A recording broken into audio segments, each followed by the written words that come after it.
جی السلام علیکم۔ پاکستان میں ویسے تو بے شمار فراڈ، دھوکے اور گھپلے ہوتے ہیں، لیکن آج کل ٹیکنالوجی کا زمانہ ہے اور نوسر بازوں نے ٹیکنالوجی کو استعمال کرتے ہوئے ایک دھوکہ دینے کا نیا طریقہ نکالا ہے،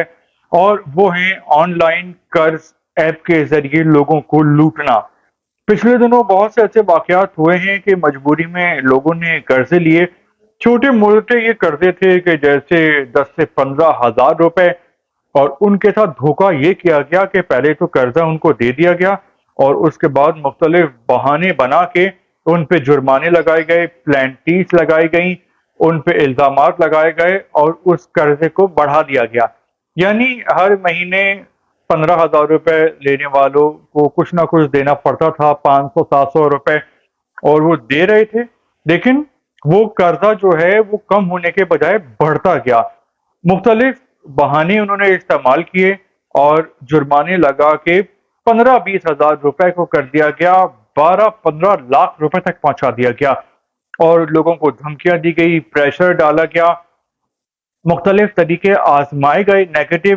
کیونکہ جب لوگ اپنے موبائل پہ ایپس ان کی ڈاؤن لوڈ کرتے ہیں قرضہ دینے کی، تو آپ ایکسس دے دیتے ہیں سارا کچھ، اور پھر ان کے پاس رسائی ہو جاتی ہے کہ وہ آپ کے سارے فوٹوز اور سارے کانٹیکٹس اور ساری چیٹ کو دیکھ سکتے ہیں، پڑھ سکتے ہیں،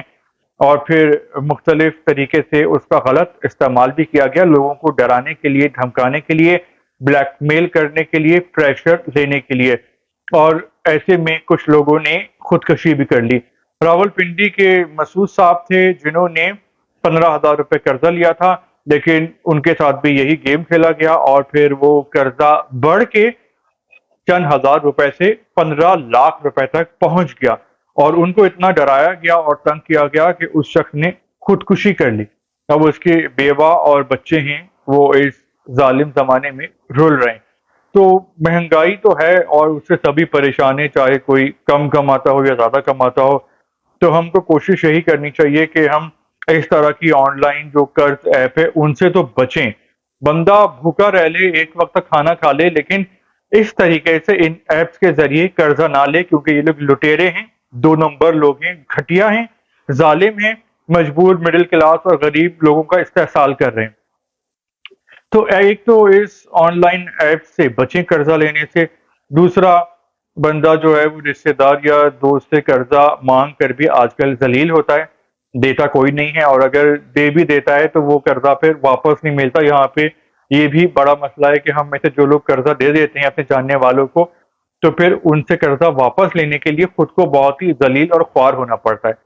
تو ایک تو یہ قرضہ لینے اور دینے سے بچنا چاہیے۔ ہاں، اگر کوئی سفید پوش انسان آپ کو لگتا ہے، آپ اس کو ڈھونڈتے ہیں، وہ واقعی جائز اور مجبور ہوتا ہے، تو چیریٹی کے نام پہ آپ ویسے ہی پیسے دیتے ہیں اگر آپ کی اتنی اوقات ہے، صاحب استطاعت ہیں۔ لیکن قرض والے معاملے میں نا رشتہ داریاں اور دوستیاں بھی خراب ہو جاتی ہیں۔ جو سب سے بہتر طریقہ یہ ہے کہ وہ ہم سب کو اپنے جو آمدنی ہے اس کو بڑھانے کی کوشش کرنی چاہیے۔ اگر ایک جاب کرتے ہیں یا بزنس کرتے ہیں تو اس میں اور مزید ٹائم لگانا چاہیے، یا سائڈ میں چھوٹا موٹا کوئی اور کام کرنا چاہیے کہ آمدنی بڑھ جائے، اور اس طرح ذلیل ہو کے خودکشی کرنے سے ہم بچ جائیں، کیونکہ یہ لوگ بہت ہی گندے، گھٹیا اور ظالم ہیں۔